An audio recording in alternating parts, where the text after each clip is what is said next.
যাও চলে যাও আদম নবীর বিবি হাওয়া, চলে যাও, যাও যাও চলে যাও মুসা নবীর বিবি সফুরা, চলে যাও, তোমরা চলে যাও জান্নাত থেকে।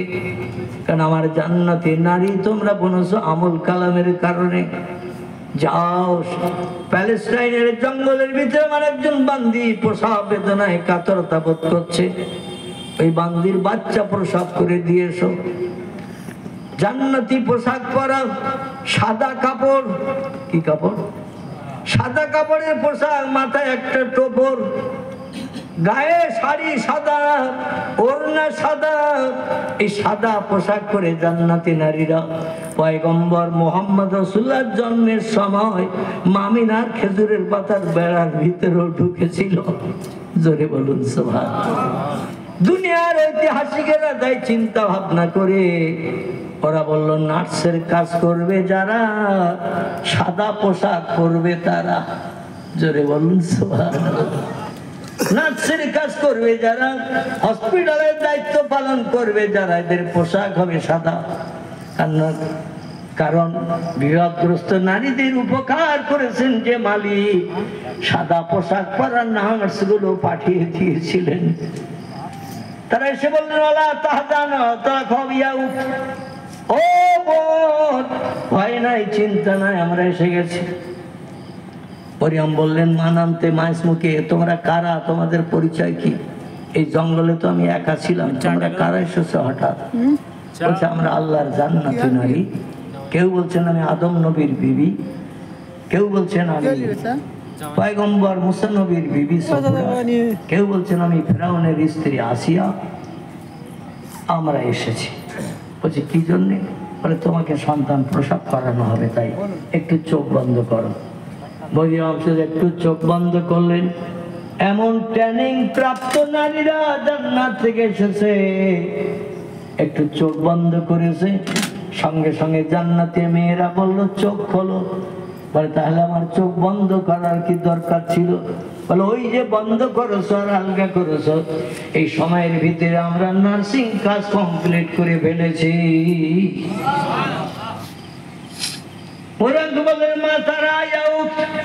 ও বুঝান একটু তাকাও, দেখো প্রসব বেদনার কষ্ট লাগাও হবে। আসমানের পূর্ণিমার চাঁদ হার মেনে যায় তোমার বেটার চেহারার কারণে। জোরে বলুন একটু সুবহানাল্লাহ। কোলে তুলে নাও, মুখে হাসি ফুটাও, তোমার মুখের হাসি দেখে আমরা আল্লাহর জান্নাতে ফিরে যাই। মরিয়ম বাচ্চার চেহারার দিকে তাকিয়ে প্রসব বেদনার সব কষ্ট নিবারণ করলেন। এত সুন্দর ফুটফুটি চাঁদের মতো ছেলে আল্লাহ আমারে দিয়েছে। আমার ভাইরা ছেলেটারে কোলে তুলে নিলেন, মুখের দিকে তাকাচ্ছেন। আল্লাহ বলছেন মরিয়ম তোমার ওই ছোট্ট বাচ্চা বর্ণনাকারীদের মতে 2 থেকে 2.5 ঘন্টা, কোন বর্ণনাকারী তাফসীরে কেতাবে লিখেছেন 1.5 ঘন্টা। কত সময়? 1.5 ঘন্টা সময় বাচ্চা হয়েছে। আল্লাহ বললেন মরিয়ম তোমার এই বাচ্চারা আমি আল্লাহ 1.5 লক্ষ ভাষা শিখিয়ে দিলাম। সুবহানাল্লাহ।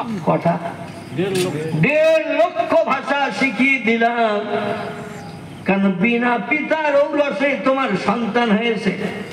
বিভিন্ন দেশ দেশান্তর থেকে তাজ্জব দৃশ্য দেখতে আসবে, আর তুমি তো তাদের কথার উত্তর দিতে পারবে না। এই জন্য সব দেশের মানুষদের ভাষা তো এক না।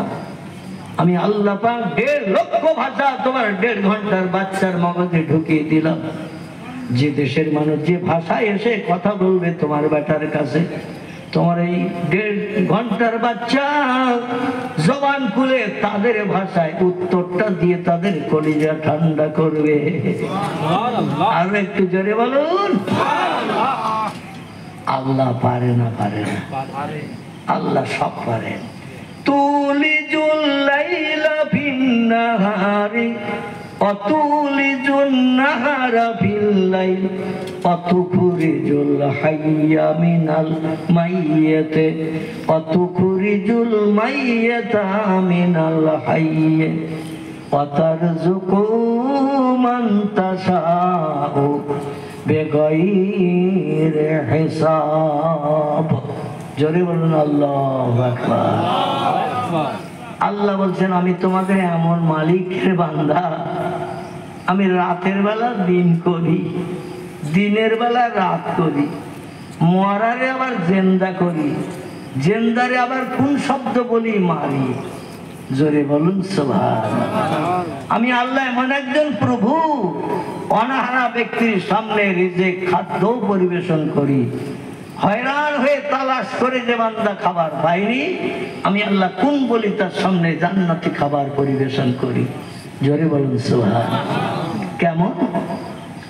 মরিয়ম সন্তান প্রসবের পর বাচ্চাটা কোলে নিয়ে দেখে বলছেন, আল্লাহ তুমি জান্নাতি ধাত্রী নারী দিয়ে আমার বাচ্চা প্রসব করিয়ে প্রসব যন্ত্রণা থেকে লাঘব করে দিয়েছ, এই জন্য তোমার শুকরিয়া শেষ করতে পারি না আল্লাহ। তবে আমি বাচ্চা প্রসব করে আমার খুব ক্ষুধা পেয়েছে আল্লাহ, আমার খুব পিপাসা লেগেছে, পানির দরকার, আবার খাবারেরও দরকার।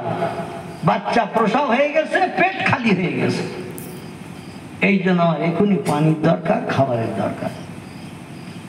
আল্লাহ যে বলছেন আমি শুধু কোন বললে হয়ে যায়, ইন্নামা আমরুহু ইযা আরাদা শাইআন আইয়াকুলা লাহু কুন ফায়াকুন। জোরে বলুন একটু আল্লাহু আকবার। আল্লাহ বলেন আমি কোন বিষয় সম্পর্কে যখন একটু চিন্তা করি, আমার জবান দিয়ে শুধু একটু বলি কুন ফায়াকুন, সঙ্গে সঙ্গে সেটা হয়ে যায়। আমার কোনো কিছু বানাতে তৈরি করতে 1 সেকেন্ডের জায়গায় 2 সেকেন্ড সময় কোনোদিন লাগেনি এবং ভবিষ্যৎ লাগবে না। আল্লাহ বলেন মরিয়ম পিপাসার পানির দরকার।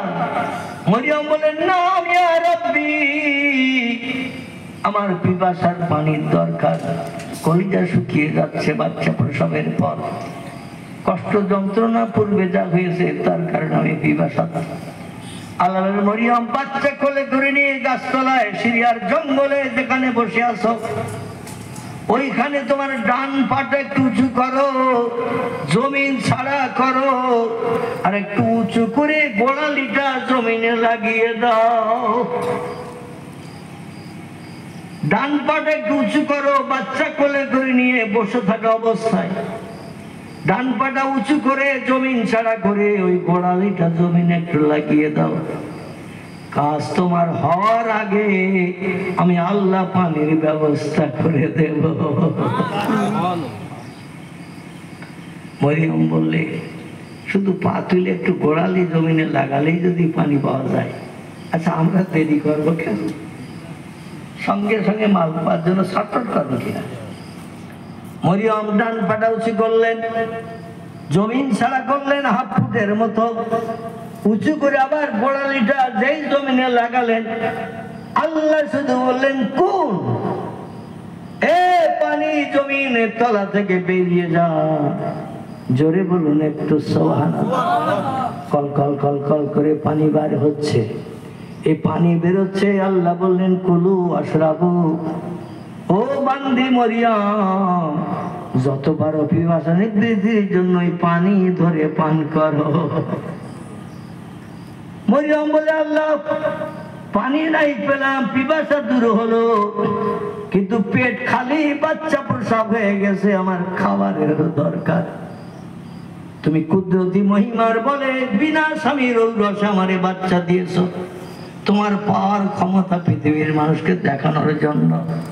যা মনে করো তুমি তাই করতে পারো, সেটাই আমাকে দিয়ে তুমি করিয়েছো। কিন্তু আমি কি ক্ষুধার্ত থাকবো নাকি এই সিরিয়ার জঙ্গলের ভিতরে?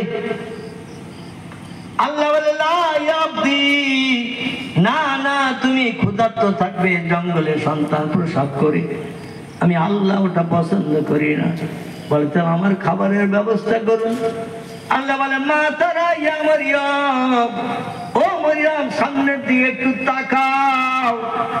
মরিয়ম নজর করলেন সামনের দিকে। আল্লাহ বলছেন এ মরিয়ম কিছু কি দেখতে পাচ্ছ?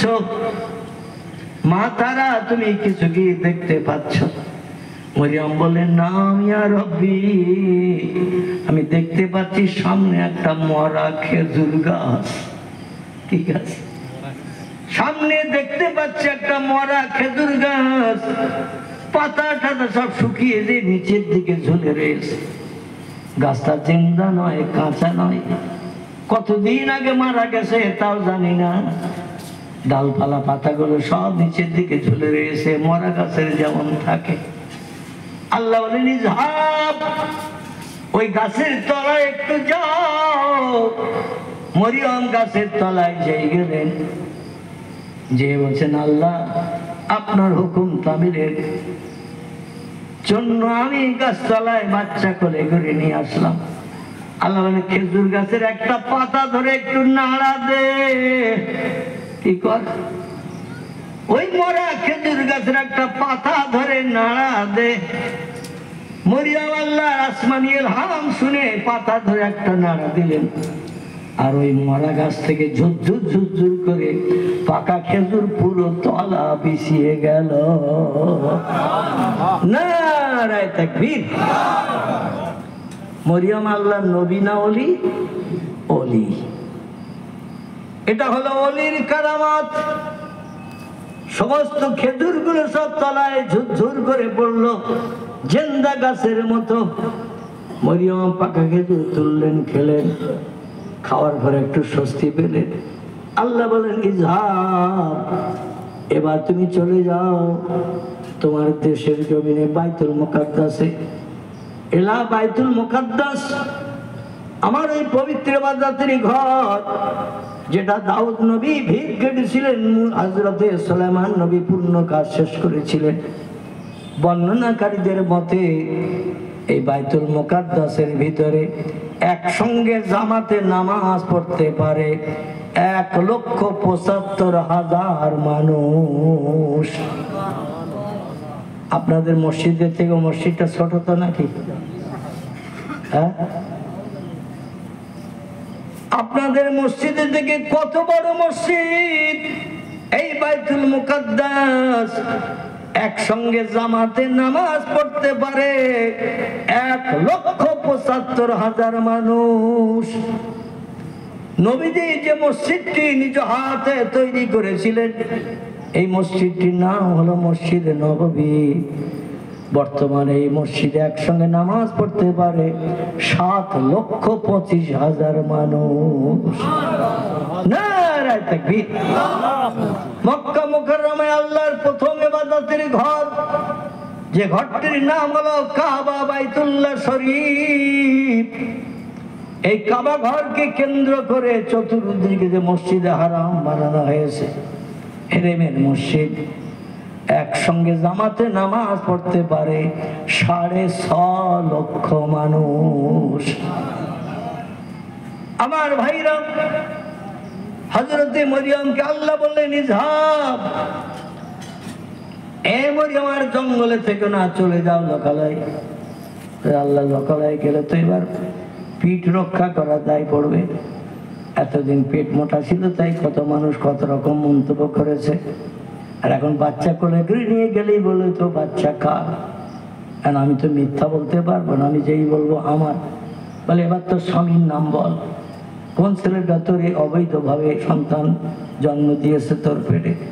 আমি তো কোনো পুরুষের নাম বলতে পারবো না, কারণ কেউ আমার ধারে পাশে আসে নাই। আর না বলতে পারলেই তোরা মারধর করা ছাড়া আর কোনো উপায় দেখছি না। আল্লাহ বলেন, মরিয়ম দেশের মানুষ বাচ্চা দেখে যখন জিজ্ঞাসা করবে বাচ্চাটা কার, কার দ্বারা হয়েছে, তখন শুধু একটা আঙুল দিয়ে দেখিয়ে দেবে। আমি কথা বললে তো তোমরা বিশ্বাস করবে না, কিছু যদি জানার দরকার থাকে আমার এই বাচ্চার কাছে জিজ্ঞাসা করো। 3 দিন মতান্তরে 7 দিন এই বাচ্চার বয়স।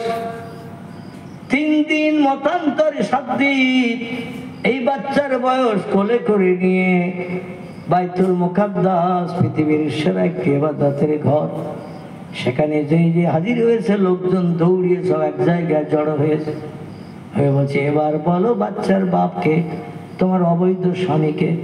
মরিয়ম বলছে, আমি উত্তর দিলে তোমরা আগেও বিশ্বাস করনি, এখনো বিশ্বাস করবে না, বরং আমার এই বাচ্চার কাছ থেকে উত্তর শুনে খুশি হও। ওরা বলে, এ তো সদ্যজাত 2-4 দিনের বাচ্চা, এ কি কথা বলতে পারে নাকি? বরং কথা বলতে তুমি পারো, তুমি বলো, আর আমি বললে তোমরা বিশ্বাস করবে না। এজন্য আল্লাহ পাক আমার বাচ্চার জবান খুলে দিয়েছেন। জোরে বলুন একটু সুবহানাল্লাহ। লোকজন ডেকে বলছে, মা ইসমুকে ইয়া ইউহাল আতফাল ইয়া ইবনি, এ ছোট বাচ্চা তোর নাম বল। ছোট বাচ্চা বলছে, ইসমি ঈসা রুহুল্লাহ। জোরে বলুন সুবহানাল্লাহ। তোর নাম ঈসা রুহুল্লাহ? বলে নাম। হ্যাঁ।